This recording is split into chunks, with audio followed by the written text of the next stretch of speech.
Inside Outside Innovation is the podcast that brings you the best and the brightest in the world of startups and innovation. I'm your host, Brian Ardinger, founder of InsideOutside.io, a provider of research, events, and consulting services that help innovators and entrepreneurs build better products, launch new ideas, and compete in a world of change and disruption. Each week, we'll give you a front row seat to the latest thinking, tools, tactics, and trends in collaborative innovation. Let's get started. Welcome to another episode of Inside Outside Innovation. I'm your host, Brian Ardinger, and with me, as always, we have an amazing guest. Today, we have Aviad Stein. Aviad is the Director of Client Partnerships at Alpha. Welcome to the show, Aviad. Hi, Brian. Thank you very much for having me.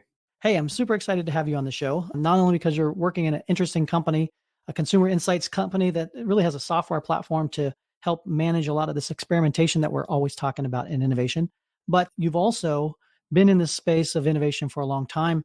You've worked at Tumbler and Bloomberg and Nordstrom and helped create this customer-centric driven transformation in some of these places. And my understanding is you've both worked at Nordstrom and Dun Bradstreet to help create corporate innovators or incubators and such. I'm excited to have you on the show to talk a little bit about your experiences in and around this space. Thank you very much for having me. And I'm very excited to kind of share from my experiences leading me into my current role with Alpha.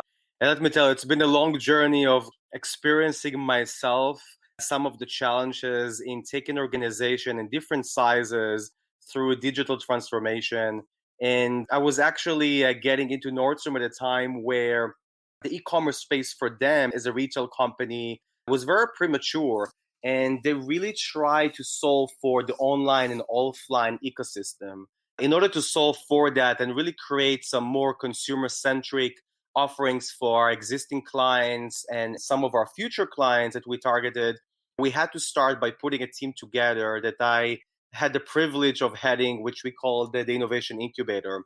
Basically, what we try to do is really just do a very in-depth analysis and assessment of our existing business, the things that are working well, that really delight our customer experience, what drives them to the store, what does it make a customer become a loyal, right, to a particular brand, and obviously bringing the technology aspect to that solution. What we try to do is really outline the personas we want to go after, and infuse a lot of the new methodologies at the time that really just help in product development around experimentation, around design thinking, the agility of collecting the right information and making decisions that then you can actually create products out of that. The evolution of that team and that initiative that I've had at the time was for me then to be given the mandate to put a team together that can actually execute very successfully and build the first online and mobile ecosystem for the Nordstrom brand. Obviously, I've headed a team that was able to develop a true e-commerce experience on both iOS and Android platforms, really enhance our personalization components on our website and pretty much streamline the checkout process and create a whole ecosystem for users who are engaging with sales rep in the store and the ones who are on the go to be able to shop with us and get insights into what's available to them as a loyal customer. It was an interesting journey, obviously getting into retail at that time. And that pretty much led me then to bring those expertise into Bloomberg and take ownership on our consumer-facing digital team and really just bring to life a lot of different content type around audio and video and magazines like Business Week and pretty much digitalize those. My team, again, done a full assessment, right, of what is the market opportunity, what is some of our competition when getting that type of content for consumers, and the ability to obviously create a whole ecosystem between mobile applications, connected devices, smart TVs, while bringing the partnership aspect to place and really working with some tremendous companies like Amazon and Apple and Samsung to build very specific products that were pre-launched on their devices globally. Large impacts on the brand recognition and obviously from a monetization and experimentation, right? Going into different markets, being able to apply different subscription models and so forth. You worked for some of these most iconic brands that have been around for almost centuries, Nordstrom's and Bloomberg. What was it like in an environment and in a culture that's been around forever to embrace new technologies and new innovative ways of thinking? How did you go about doing that? And what are some of the obstacles that you had to overcome? Yeah, I mean, it's a great question. And I think, again, when you're coming to a new organization, especially that size, where both people and the methodologies haven't been changed in a long time, change is obviously the obstacle, right? It's a big obstacle to teach people of different ways of working, getting themselves out of their comfort zone. The way to go about it and the way that we did at Nordstrom was to pretty much tackle one specific, I would say, challenge that the business had, and that was with acquiring new users, right? So the acquisition funnel as a whole was very, very stagnant for years. And what we decided to do is bring to the mix and bring to the conversation the teams that at the time were assigned to solve for that. And what we try to do is really just go through a process where we define the existing experience of sales rep trying to sign up users for our loyal program. What does it take, okay, for a person, for a sales rep to engage with the customers? What does that experience look like? What are some of the things that they're asking or trying to delight the customer in terms of getting them to sign up and so forth? So we brought the teams to understand, okay, first of all, what is the process? And also try to figure out a way of how technology can best support them while they're interacting with those people in the store. So I'll give you a concrete example. We had a fashion stylist who were approached by some of their loyal customers in the stores, probably on a monthly basis, right, to get a list of different brands and different items that customers may be interested in. We tried, okay, to bring technology in place where that level of communication going to be much more frequent, that people will be able to actually be notified, right, when a new item, according to things that they've identified that they have an interest in, going to be sent to them, whether it's via email or push notification and so forth. By identifying an existing model and the technology, right, that we can leverage, we brought those small teams and people who've been working on those teams to adapt and change the way that they approach the level of interaction they have with existing users. Hey listeners, I wanted to pause this episode to talk about a new partner, RSM. In this fast-paced environment, you need an advisor who thinks ahead and rapidly responds to your challenges and changing needs, and RSM is that partner. As your business advisor, RSM will work with you to turn innovative ideas into reality. RSM is a proud sponsor of this podcast and the upcoming I/O Summit, and we're so excited to have them on board. We've decided to cut a bonus podcast episode so you can really learn about how RSM delivers the power of being understood. Check it out or go to rsmus.com/IO.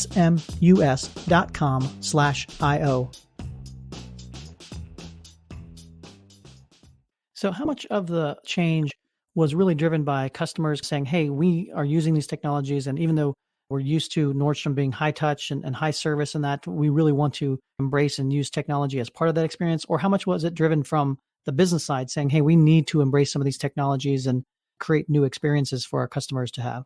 It was actually a hybrid right between the two. The business obviously wanted to create a competitive advantage in the marketplace by leveraging the different technologies at a time. But in order to solve for that, we were pushing the incubator, and myself, we pushed to get as much as customer feedback as possible. So we actually will be able to mitigate the risk of building something that will not add that value for our end customer. We went through a process of collecting that information through customer interviews. We brought some of our loyal customers to our store and we interviewed them. We've run a lot of surveys. We've created some functional markups and put it in front of users just to collect this really basic information about how they view that experience and if that can make a change for them. And then we took it back to leadership and tried to quantify the business opportunity, right, of creating those type of experiences versus, for example, just modifying the way that we are monetizing on our existing products in the store. And how, for example, we go about creating value around our anniversary sale, which was a big thing for some of the loyal customers. So again, to answer your question, it was obviously a very thoughtful process, right, of collecting the most significant information from our customer and then bring that business case and business opportunities to our leadership so they can pretty much have a sign off on that.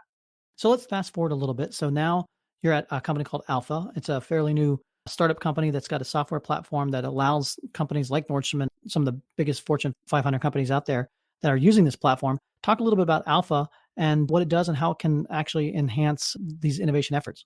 Within the last, I would say, decade, maybe even more, the whole notion of product management became a focal point, right, within organizations. And another term that was really exciting to a lot of leaders and stakeholders was digital transformation.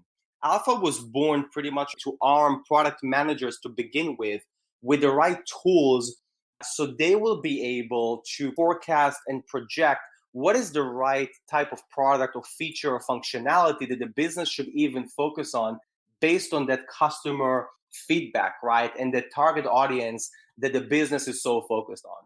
Alpha was pretty much born out of the necessity, right, to give those product managers, later on marketers and researchers, with the most relevant, substantial insights at speed and scale. So the platform pretty much enabled every person within an organization to run an experiment based on an hypothesis or an assumption that they have about existing product or even an idea that they have, and try to expose it to their target audience and get that directional input in terms of what is the customer sentiment, what is the market opportunity, how do people will perceive an enhancement to the product, would that enable them to use those products even more often, and so forth.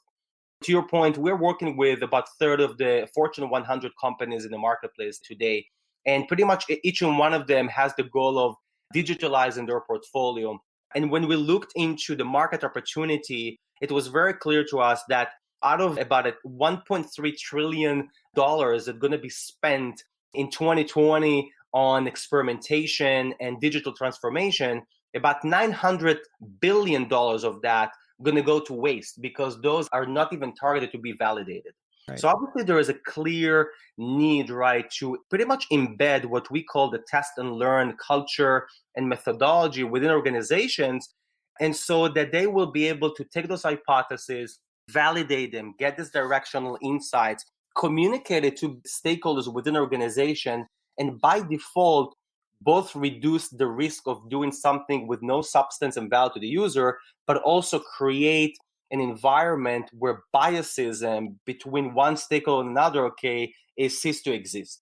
So we obviously look at Alpha more as a collaboration tool that is enabling teams, right, to move much faster based on concrete and substantial input from their target audiences. And that's a big deal, that idea of speed. Think about your ability to run multiple experiments over a course of time versus the old way of marketers where they have to spend 3 or 4 weeks finding a customer segment and then doing focus groups and then maybe doing something post that. And that feedback loop is much longer than with today's technology tools that allow you to run more experiments more often and get that feedback quicker and quicker. That methodology of moving fast is pretty much second nature, right, to startups. We are trying to obviously build the same type of methodology and framework within large organizations where speed is not something that they are really focused on. And, we're going into large organizations with smaller teams who might have different ideas of how to develop a product, and we build that knowledge within. And by building that knowledge, we're pretty much arming them with the tools to run as fast as a startup is and put them in real competition, right, with smaller companies and smaller teams who on paper at least are able to move much faster than they are. Right. So you've been in the space a long time. What are some of the biggest mistakes that you see product people make, specifically around experimentation and the research phase of things?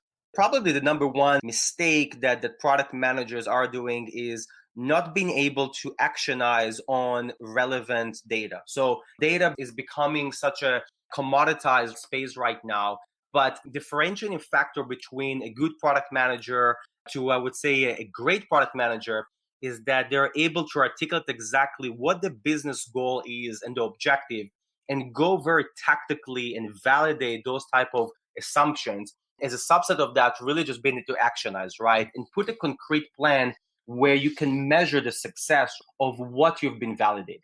And so I think that the biggest challenge today that we're seeing within product management is that product manager, the role itself shifted from a visionary role to execution role. When you're moving from a more visionary to executional, you need to be armed with the right tools, right, to execute successfully. And obviously, Alpha as a platform, as a methodology, is enabling product managers, okay, to do the job and to do the role that they're assigned with much greater success. The second fold to that, I would say, it's the level of collaboration between cross-functional teams within an organization. Sometimes there are competing ideas and competing agendas between, let's say, product managers and product marketers. A tool like Alpha or a methodology that Alpha is trying to really build is bringing those two teams together, right? To be aligned, to have that level of transparency. And I think that's what can help product manager become much more successful in the way that they execute against the business goals. The last thing I want to talk about is the fact that some of your team is actually coming out to the IO Summit here in October to bring an experiment or an opportunity for folks to see firsthand what the Alpha platform can bring. And we're calling it the Alpha Bar. So I don't know if you can talk a little bit about that experience, what people can expect from the event and how the Alpha Bar might help out. The Alpha Bar is, without giving a spoiler alert here, but the Alpha Bar, okay, is probably the most engaging experience that people will be able to experience at the summit. What we're going to try to do with the Alpha Bar is pretty much get people to think about different hypotheses or different assumptions that they might have around their business and walk them through how easy it is to use the platform to input those hypotheses, and within a very short period of time to see results coming back from the target audience. Alpha Bar was really formed to create more of an interactive session where people can ideate together, where people can think about clearly some of the pain points within their business and put it to action, and not to wait, to your point before, a very long time till they can see something with substance to them, but to really getting some outputs from the platform that they can take back to the business and they can get people excited about it. And obviously could try to leverage both the methodology and the platform. And we obviously going to send, the best of our people to run that Alpha Bar. And hopefully, okay, it's going to evolve into fruitful discussions between people who are attending the summit around some of the pain points and some of the opportunities that they're seeing within their space. So again, it's going to pretty much enable people to collaborate right outside of their comfort zone as well. I'm so excited to have you guys out here for that. If people want to find out more about Alpha or yourself in the interim, what's the best way to do that? Go to alphahq.com. That's our website where you can actually request a demo and see how it works and pretty much get a sense for what the bread and butter of the platform is. If someone wants to get some more information for myself, they can reach me at my email address as well, which is my first name, Aviad, Aviad, .stein at alphaux.com. And I will be more than happy to talk to anybody, both on the platform, my experiences, and potentially help them ideate and think about ways that they can benefit their business. That's awesome. Aviad, thank you very much for being on Inside Outside Innovation, telling us a little bit about your insights and in this world of innovation, and look forward to staying connected as we continue to build out this new world. Thank you very much, Brian. It was my pleasure to be on the show.